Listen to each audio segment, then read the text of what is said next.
Hello, how's it going? Welcome back to F1 Manager 2024 and another part of our career mode. Today we are back with the Austrian sprint race. It is just going to be the sprint in today's video. We are competing for the championship, so it is really important that we maximize our thought and our time in these sprint races to maximize points. So that's gonna be the policy, certainly while we're still in the championship hunt. We have got some engineer and driver tension between Gary Gannon and Kimi Antonelli, which is a real shame. I think we do want to intervene. So yeah, it usually does work. So we will keep going with that. We need to install a replacement on the rear wing there and the underfloor. That's all looking very good. Now we do have 2.3 million.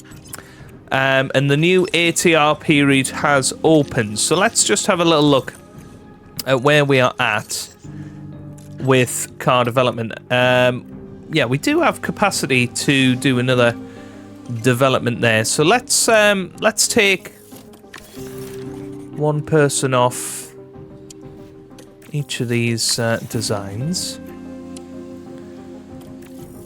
and we can add somebody new to a brand new design, which I'm actually going to go for some research to start off our research stuff for next season, and it is going to be cooling.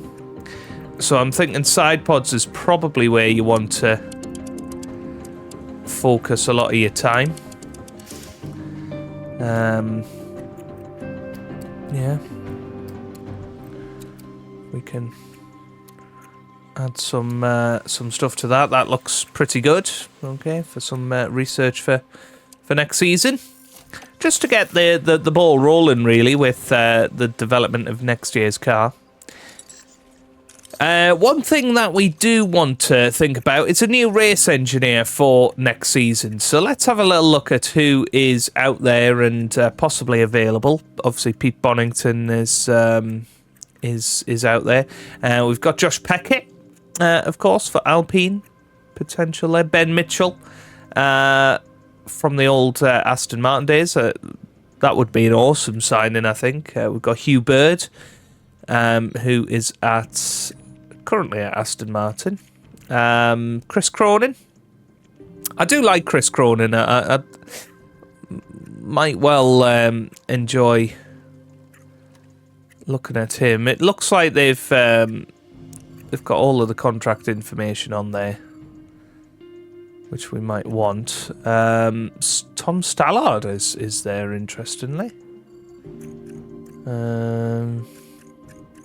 But yeah, basically just to replace Guyton Diego. Tom Stallard could well be somebody we could bring in immediately to replace Guyton Diego. Right, let's have a look at this. Let's see if we can bring him in.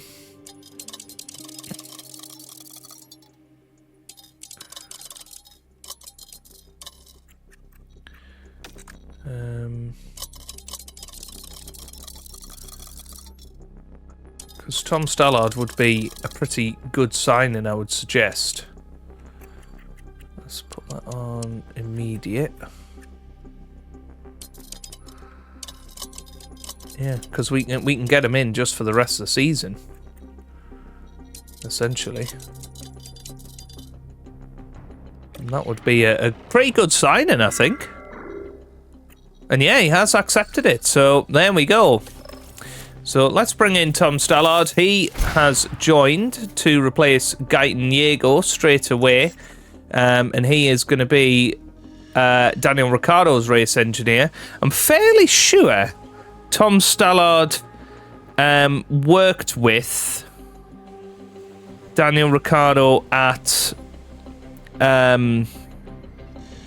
McLaren. So yeah, and of course he is Oscar Piastri's race engineer in real life, so that opens up that possibility straight away for next season. If Piastri comes in. So that's actually a great bit of business that we've got that done. Thanks to CaptainGoodspeed. You know, he was a great race engineer for us alongside Gary Gannon. But I'm really excited to have Tom Stallard in there. 6 months left on his contract. We'll see how their relationship gets on and if that does, in fact, improve Daniel's performance. So, yeah, let's keep going with that. I'm very happy with that signing. So, and lots of people have been asking for me to replace CaptainGoodspeed, and that was an opportunity to do just that. In terms of our staff, you know, we're very happy with Randy Singh. We've got James Allison right at the top, and Dirk De Beer. I think we're very, very happy with those three. The only other real one is Daniel Ricciardo, and of course, the big question mark is, do we want to bring in Oscar Piastri at the end of the season? You know, 25 years old. He could come in straight away, to be honest with you. There wouldn't be a buyout fee for that. But he is the one that we're really looking at to replace Daniel Ricciardo next season if we require it. But Daniel's doing a decent job at the moment. He's currently 4th in the championship. He's not actually that far behind Kimi Antonelli, despite the fact Antonelli has won 3 races in a row. Daniel Ricciardo is still there, just 46 points behind him. So, you know, I think there's still a little bit of legs in Daniel Ricciardo. So we will continue with that thought process. Manufacturing has been completed for the side pods, so we can have that on both cars now. Let's just have a little look at the situation of where all of our car parts are. So we probably need some more chassis. Where are we up to with all of this? So yeah, there's a new underfloor design coming, so we don't need to do that. But I would suggest that we've got another chassis coming. So let's get some more side pods. We can get one more lot of side pods in, and that will work out well. Okay, Brill. So let's see where we are at. Strategy prep. Let's have a little gander at how our car should perform this weekend. 1st and 2nd. So again, we could well be on for another cracking performance here. Just double checking that both cars have got the upgrades on. It does look that way. Okay, right, let's get into race targets then. So Daniel Ricciardo, 8th or higher. Kimi Antonelli, 4th or higher. Let's get into the Austrian Grand Prix weekend here. I'm excited for this. Can we win 4 races in a row? Welcome along to the spectacular setting of Austria. It's rainy. Set in the Austrian mountains, the Red Bull Ring offers fantastic views and thrilling racing. Originally built in 1970, the circuit has been part of the F1 season in its current format since 2014. Don't forget, the schedule this weekend sees the drivers take to the track for an all-out sprint race. A good opportunity to clinch some crucial championship points. There's nothing like a race weekend in Formula One. Okay, so of course we only have one practice session before the sprint qualifying, so I'll get on with that and then I'll see you guys for sprint quali. And it's going to be a very rainy weekend, so anything could happen here. Welcome everyone, qualifying for the sprint awaits us and we're raring to get going. Right, let's get ourselves into sprint qualifying then. It is heavy rain out there, so we do, you know, need to be a little bit careful. Obviously, strategy is going to be very, very important for us, and making sure that we are in the right place at the right time is going to be crucial. Very good setup confidence, considering, you know, we've had one practice session. That's pretty much perfect. That's already selling to me that Tom Stallard has done a great job. We are going to give Antonelli a new gearbox. We don't want to risk anything really going wrong for him. this weekend. So, you know, it's all getting very exciting, isn't it? We're going to send them both into sprint qualifying now, and hopefully we will be in a good position. So, let's have a little look at the track details. It is going to get a little bit drier towards the middle of the session, so we're going to send them out there at 16:35, and hopefully they'll be ready to head on to their flying lap when the track is at its best. I'm going to send them out now. So Daniel Ricciardo is going to head out there first. Pit lane radio check. And Antonelli Radio loud and clear, Daniel. is going to head out there as well.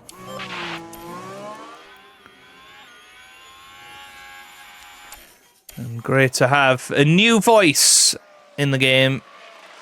We've obviously had the same driver engineers since the start.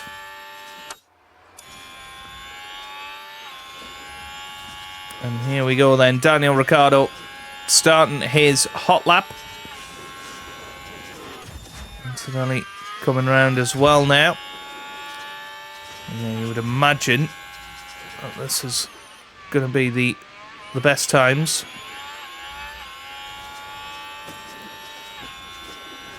And a real chance to get through. Now, Lewis Hamilton, 26 seconds off the pace, so presumably he's made a mistake out there.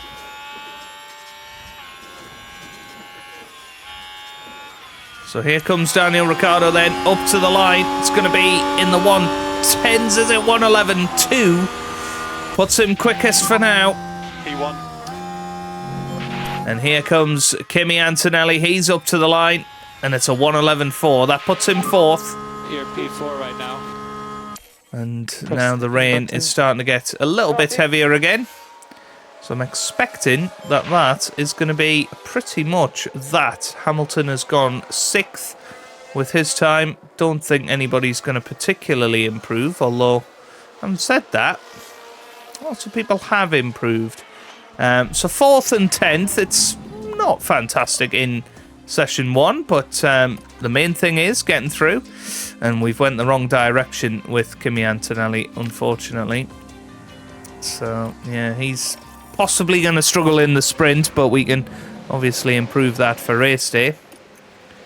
Yeah, that was a mistake sending him out, so we're going to keep Daniel in the pits. We'll get Antonelli a banker lap in, I suppose. He comes round, it's a 113.4. Okay, press in button. But it is going to get drier out there as the session goes on. Will it get dry enough for Inters? Yes, it will.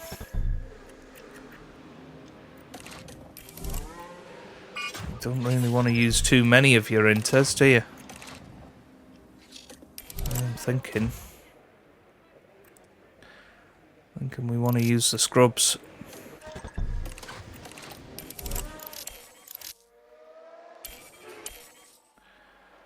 You want to be pretty much the last man out there.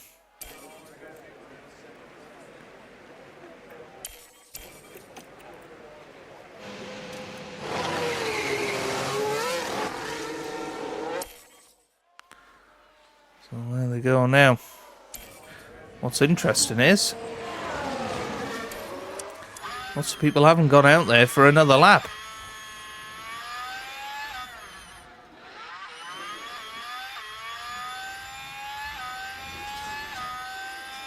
So here we go then. I think the two Red Bulls are possibly going to go out here.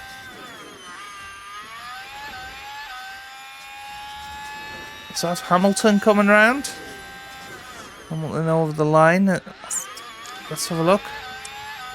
No, Hamilton's on an in-lap, so yeah, not great. It's probably not going to be enough to be fastest out there. But it should be more than enough to get through. So yeah, the two Red Bulls very, very fortunate. There goes Antonelli. He does go quickest, and Ricciardo goes very close in second there. that is that. And Alonso is out. Championship leader Fernando Alonso is out in SQ2. And, well, quite unbelievable, really, what's going on out there. Right, we're going to use the scrub tyres. We're not going to use more than one set because with it being a sprint weekend, we'll get less tyres anyway. We cannot afford to be using all of our wets. So, again, it's going to get very, very much drier later on. So, I'm thinking, again, let's get them on scrub, intermediate tyres, and try and be the last men over the line. It looks like everybody else has got the same idea. But are they going to go out on intermediates or are they going to go out on wets? Okay, should be green. Okay, Lawson's gone out there on brand new intermediate tyres. I feel like we have to break into another set of inters now. We can use those tyres tomorrow in qualifying if needed. But again, we want to be last drivers over the line. No flags. Not great. So I'm going to send out Antonelli. I don't know why the rest aren't really going out there. It's a bit odd. I'm leaving it late. In fact, I think there's just going to be simply some drivers that do not put in a lap in Q3, which is very bizarre. But yeah, it's not happening, so yeah. Verstappen, for instance, he's going to be qualifying in 10th. And here we go then, Antonelli on his hot lap. Technically, Ricciardo should have the driest run of anybody. But let's see. I think Ocon's also on his flyer now. Antonelli has gone quickest of anybody in the first two sectors. Ricciardo can't match him. It's about a tenth and a half separating them. Antonelli's going to come up to the line.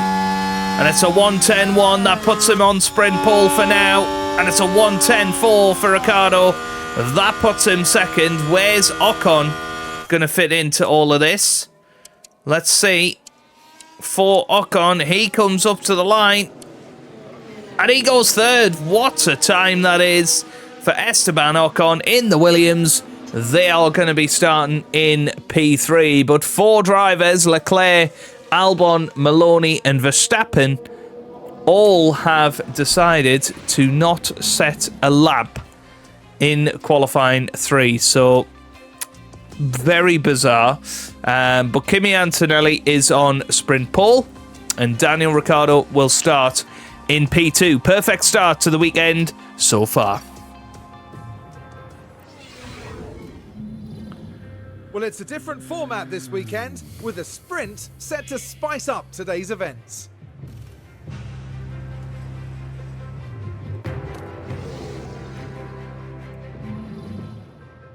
Right then, let's work out a strategy for this, because this is going to be really difficult to work out. We're starting on 2.41 in terms of the level of water.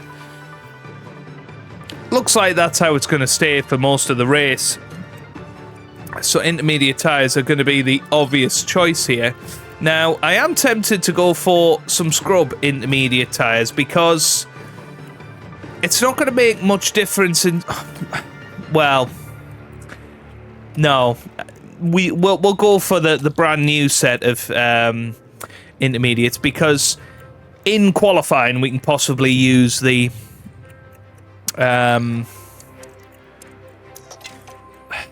we can possibly use the scrub tyres, so yeah. Okay, right, I think we are ready and raring to go then for this race. It's going to be intermediate conditions. Let's see how we get on.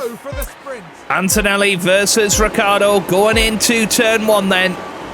And it's lights out, away we go. Antonelli off to a good start off the grid. We've got a Williams, Mercedes, and a Sauber behind that are going to very much protect, you feel, us at the start of this Grand Prix. But Kimi Antonelli leads out of turn 3. Here comes Daniel Ricciardo, possibly having a look, but we're not going to put him onto any sort of aggressive overtaking. We are allowing them to race. There's no rules against that, certainly not in a sprint race anyway. How's the track? But yeah, we are going to continue pushing throughout this sprint race. 2.3 seconds is the gap between ourselves and the car behind. Daniel Ricciardo makes a move for the lead. Absolutely brilliant from him.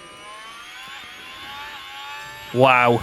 Well, Daniel Ricciardo, side by side through the twisty turny bits, and well, he could have ended up very much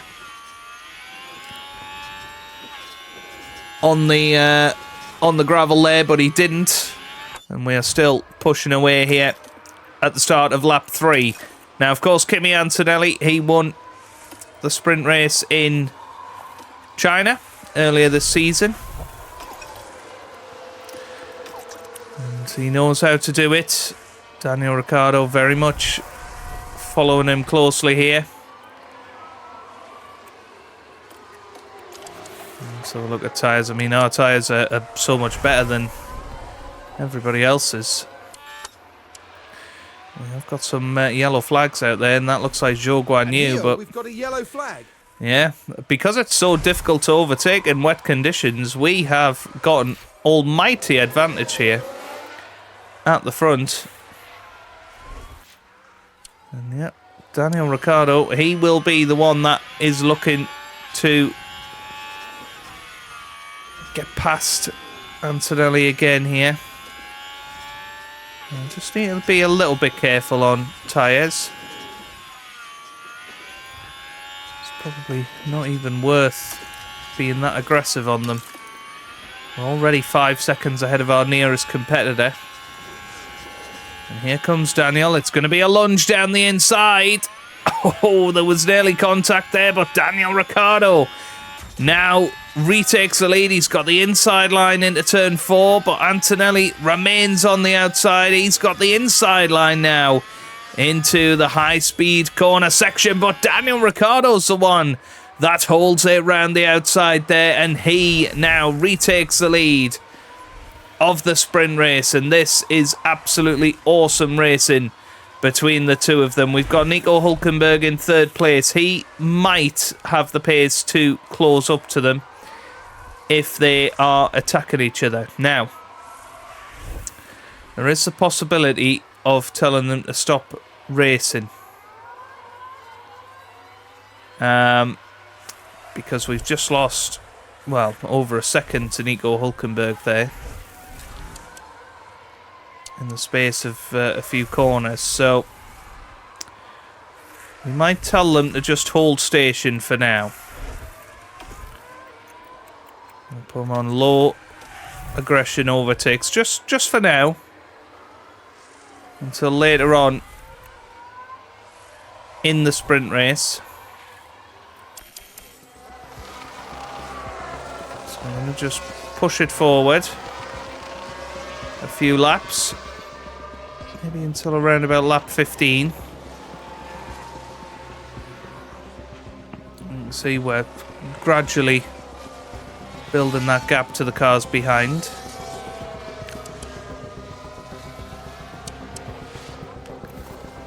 Almost 7 seconds on them now.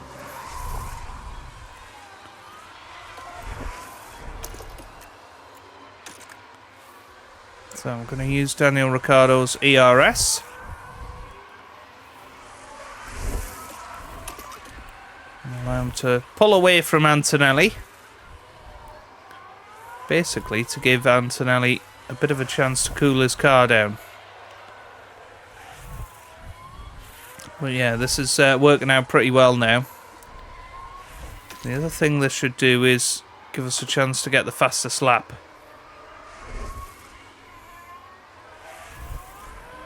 Which we currently don't have. Obviously, there's not an extra point for it in the sprint, but...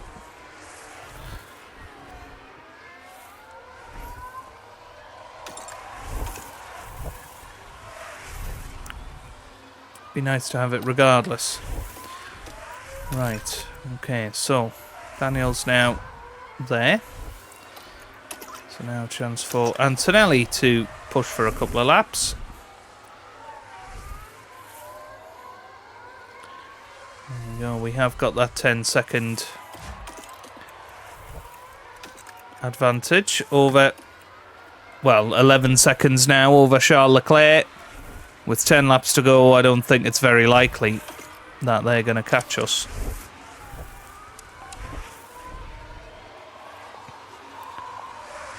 Yeah, it won't be long until Antonelli is right behind his teammate.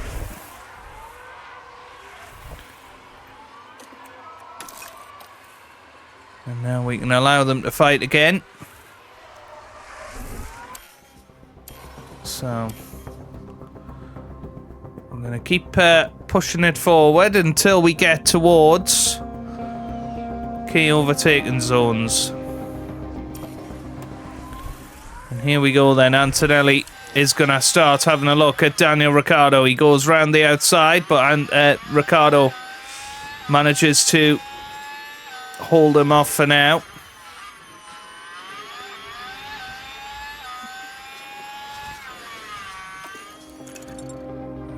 Yeah, it's not been anywhere near as wet as we thought it might get in this race.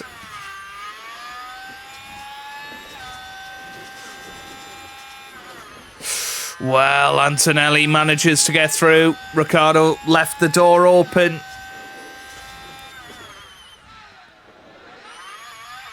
I feel like both of them should put rarely defend on to try and avoid any sort of collision. Let's keep it clean. You can go for your overtake, but let's not defend. It's silly.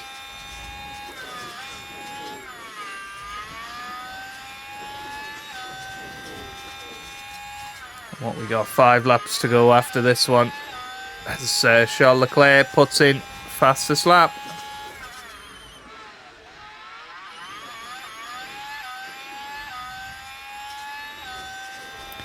Impressive stuff. Yeah, still Daniel Ricciardo leading. And I feel like this has been the closest these two have been the whole of the season. Nothing to separate them. When one gets ahead, the other one is ready to pounce. And this could be Antonelli's moment. He's nice and close. But up towards turn 4, not close enough.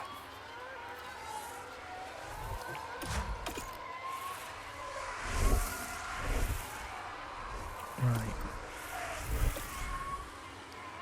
5 laps to go.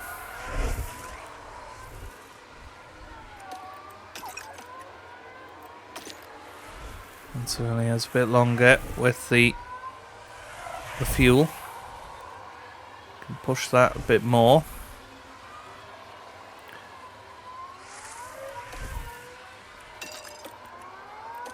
Probably be aggressive with the tyres now. It's only 3 laps to go after this one. And then so one more lap and then they are allowed to push as hard as they want. Well, it looks like Daniel Ricciardo might well have enough here to be able to pull this off.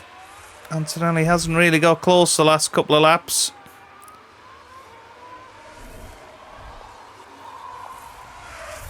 Well, here we go. Antonelli might have a little luck here. No, not yet. Now Antonelli will have more deployment to use than Daniel.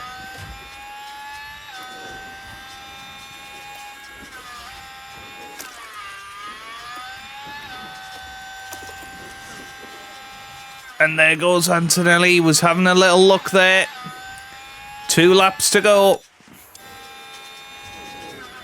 They've both got license to push.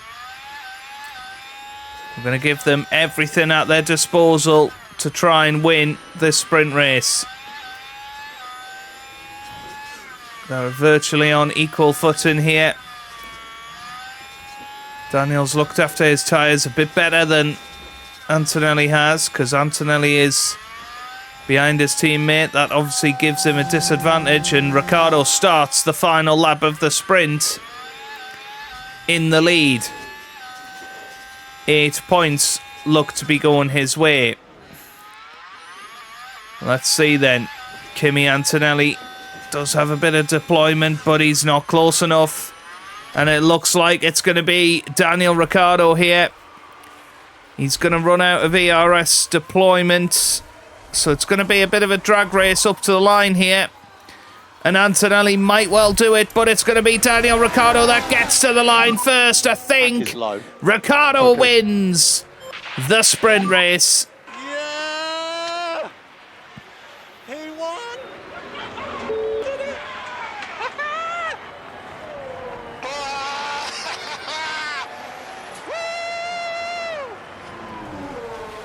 Well done, guys. So usually instructions, engine off, wait 5 seconds, and then you can turn the ignition off. Absolutely brilliant for Daniel Ricciardo. He wins the sprint. Antonelli finishes second. Leclerc finishes third ahead of Hülkenberg in fourth. Then Alonso, then Verstappen, then Albon and Gasly round out the top 8. Maloney just outside, Hamilton P10. Sonoda only 11th, so not great for him, but maximum points again for us, and we are in a real purple patch at the moment. And well, what a return to the partnership of Tom Stallard and Daniel Ricciardo winning the sprint race. And how great was it to hear Ricciardo's voice winning a race. Absolutely outstanding. Now, of course, when we go into proper race day tomorrow, it might well be that Daniel doesn't have the pace over the 72 laps or whatever it is, but he did amazing today. Qualifying session. Drivers need to get into Q3 if they want to make the top half of the grid. With only 10 slots available, it's a fight nobody wants to lose. And we've got Daniel Ricciardo there, Karun. How do you think he'll be feeling going into this one? We saw them set an impressive lap time in practice, so it's a great start as they move into qualifying. But as we all know, a good performance in practice doesn't guarantee success over the rest of the weekend. Well, we're certainly ready in the commentary box. The drivers are getting ready down in the pit lane, and it's time for qualifying. Okay, that's where we're going to be leaving it for today's episode then. Tomorrow we will be back, and can we make it 4 in a row for Grand Prix victories? We've got off to the perfect start this weekend. Let's see if we can continue it on. If you have enjoyed that, then give it a massive thumbs up down below. Subscribe for plenty more F1 Manager videos, and I hope you guys are having a wonderful day. Thanks for watching, and goodbye.